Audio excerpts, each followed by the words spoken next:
એ કોકના ઘરમાં ઓળ્યું ખાલોમાં રવા દ્યો. ચાલો જવાબ આપો બધા.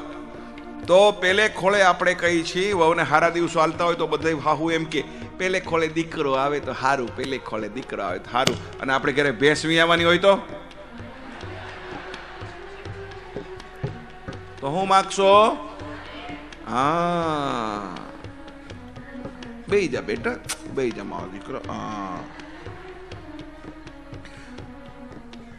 વાં પાડી અને અહીંયા પાડો. અરે વાહ ભાઈ વાહ, ઈ કે પાડો. સાચી વાત છે, પાડો. બધા દીકરા એવા નથી હોતા, પણ ઘણા દીકરા પાડો. પાડો શું કામ? આ પાડાનું ખબર છે? ઘણા માણસો પાડા જેવા હોય, જેનો વિકાસ જ ન હોય. જો જન્મે તો શું કહેવાય? પાડો આવ્યો. મોટો થાય તો શું કહેવાય? પાડું. મરે તો પાડો. ગાયનું જન્મે તો વાછડી, ઓળકી, ગા, એમ વિકાસ થાય, એમ નામ બદલે. પાડાનો વિકાસ થાય તો નામ બદલે જ નહીં. પાડો ઈ પાડો, મર્યો તોય પાડો, જન્મો તોય પાડો. ઘણાય પાડા જેવા હોય, એના વિકાસ જ ન હોય આખી જિંદગીમાં. ઘણાય માણાય પાડા જેવા હોય. આખો પ્રોગ્રામ પૂરો થઈ જાય પછી આવીને એમ કે હજી એક સારી વાત કરી હોત તો લે. અને પાડા તો સાંભળો, આપણી દીકરીનો જન્મ થાય તો શું કહી? પથરો આવ્યો, પાણો આવ્યો, પારકી થાપણ આવી, સરપનો ભારો આવ્યો. બરાબર ને? કોણ કહે છે દીકરી છે સાપનો ભારો? અમે તો કહી છીએ કે દીકરીઓ તો છે બધી તુલસીનો ક્યારો. હવે વ્યાખ્યા બદલાઈ ગઈ છે. દીકરી પારકી થાપણ નથી, દીકરા પારકી થાપણ છે. મારું નવું પિક્ચર આવે છે, જોજો. પિક્ચરનું નામ છે દીકરો પારકી થાપણ કહેવાય. ગીતની એક કડી સાંભળો.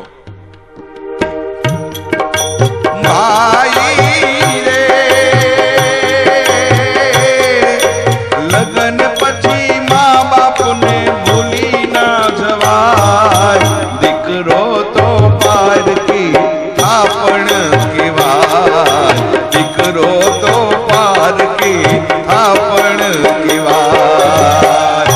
દીકરાને વહુ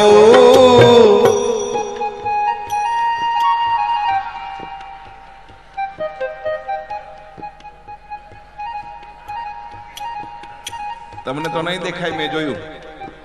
આ બાજુ બેન ઉભા થયા, ઓલી બાજુ વર બેઠા હતા, તો ઉભા થઈને આમ કર્યું એના વરને. ત્યાં તો ભગત ઉભો થઈ ગયો 90 કિલોનો દાગીનો.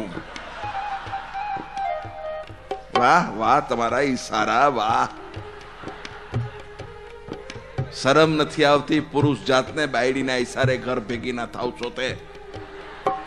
ઘરે ન્યા ક્યાં શાંતિ છે? ત્યાં જઈને બાદશો વેલા જાહો તો. એના કરતા એ શાંતિથી બેહો ને. હું ઉપાડા લીધા ઘરે જવાના? હું ઘરે કામ છે એ મને કહો તો. એટલે જ પ્રોગ્રામ વેલો રાખ્યો કે વેલો પૂરો થાય તો સવારે ડોબા દોવાય, પ્રભાત ફેરીમાં નીકળાય. એટલે જ વેલો છે. હું વેલો ટાઈમસર પૂરો કરી દેવાનો છું.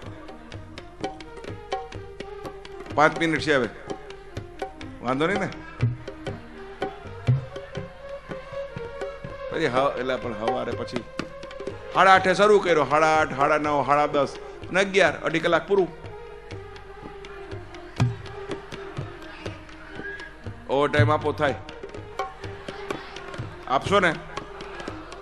ઓકે, બધાએ આ પાડી. સારું, માગીશ ઓવર ટાઈમ. બસ, પણ એક જ શરત, પ્રોગ્રામ આપવું પણ જે ઊભો થઈને જાય એનું બાવડું પકડીને બેહાડી દેવાનું. પાકું ને? જેવો ઊભો થાય એટલે ખેંચવો. ગયો બાયલો એમ કેવું.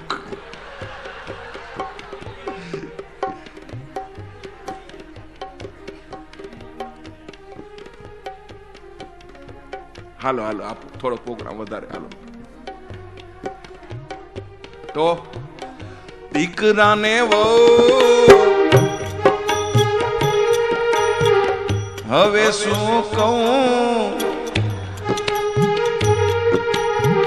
થયું હવે બહુ. છોકરા સ્વાર્થી તો હોય એ તો 100% વાત છે. ચાલો, 1 તારીખ થઈ નથી, લિસ્ટ પકડાયું નથી. લાવો પૈસા. અધવચ્ચે ઉપાડ માંગે લે. છોકરીઓ હારી અમારે 2 મહિના સુધી નામ ન લે.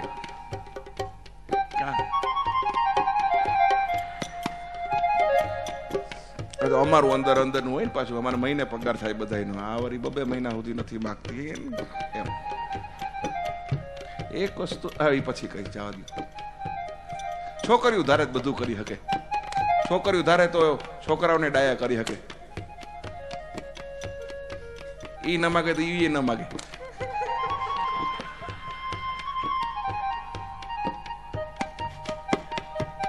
બોલો આ મારું છે અંદરો અંદરનું આનંદ છે. અમારી દીકરી છે, જમાઈ છે, એટલે અમે 2 આનંદ કરીએ છીએ. ઘરનું છે આ ન માગે તો એ ન માગે. તું તો રવા દે, તું તો અધવચ્ચે ઉપાડ માગે ગમે ત્યારે. મારા દીકરા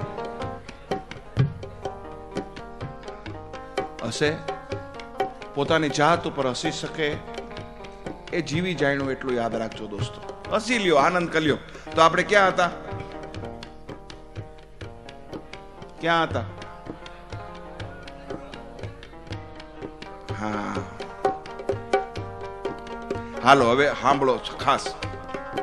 જુવાન દીકરીઓને માઓને ખાસ પ્રાર્થના, મહેરબાની કરી અને જેના ઘરમાં જુવાન દીકરી હોય એ માએ ખૂબ ધ્યાન રાખવું. બપોરે હોવું નહીં કુંભકર્ણની જેમ. અને ઘણા તો એમ કે અમારી દીકરી તો બહુ ડાઈ છે, બહુ શાંત છે, ઓછા બોલી છે. મજીરું નથી સાંભળાતું કા? બાંધો રાજુભાઈ.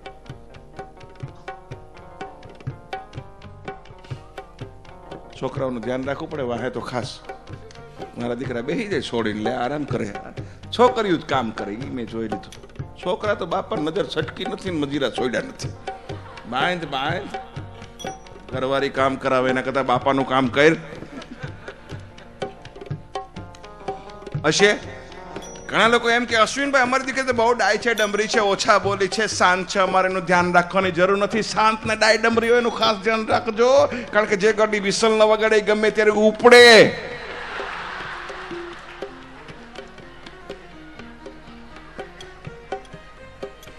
દીકરી દરિયો વાલનો, દીકરી છે દરિયો વાલનો, દીકરી છે દરિયો વાલનો, દીકરી છે દરિયો વાલનો.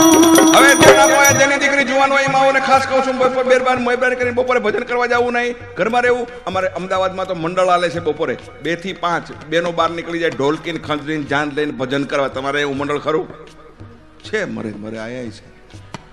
સરસ્વતી મંડળ, ગોપી મંડળ, અંબેમા મંડળ, શક્તિ મંડળ, પછી જશોદાબેન ભગતનું મંડળ. ભજનનો ભાવ 151 રૂપિયા. નાસ્તો ને આઈસ્ક્રીમ ખરો જ. મારી વવે રાખેલા મને ખબર છે. એમાં 5-7 ડોહીઓ અને બાકી જોવા નડ્યું. આઈસ્ક્રીમ નાસ્તો કરી લીધા પછી ડોશીઓ આઈસ્ક્રીમ ખાતી હતી. જોવા જેવો હતો. મેં તો તળમાંથી જોયું દરવાજાના એ ડબલા લઈને ડોશીઓ આમ કરીને મોઢામાં દાંત નહીં, સમસ્યું ન ખાઈ જાય થારું. મેં કહેતો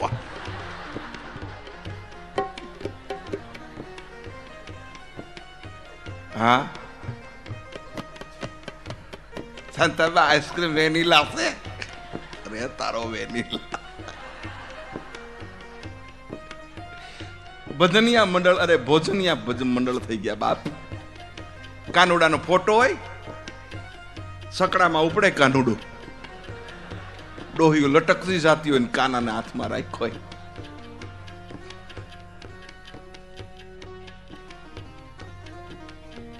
ઘરે જુવાન દીકરી છે, માં ભજન કરવા માટે નીકળી છે. માં ભલામણ કરે છે, બેટા 5 વાગે આવી જાય, ઘરનું ધ્યાન રાખજે, એકલી છો, અંદરથી બંધ કરી લેજે. સાંભળજો, બધું ડબલ અર્થમાં આવે, અડધું કહીશ અડધું સમજજો. એકલી છો ઘરમાં, બેટા ધ્યાન રાખજે, હું ભજનમાં જાઉં છું, 5 વાગે આવી જ જાય. છોકરી કે મમ્મી ચિંતા ન કર, તું તારની રાતે ભજન કરજે. ખડું સત્ય સંભળાવું છું, સાંભળજો.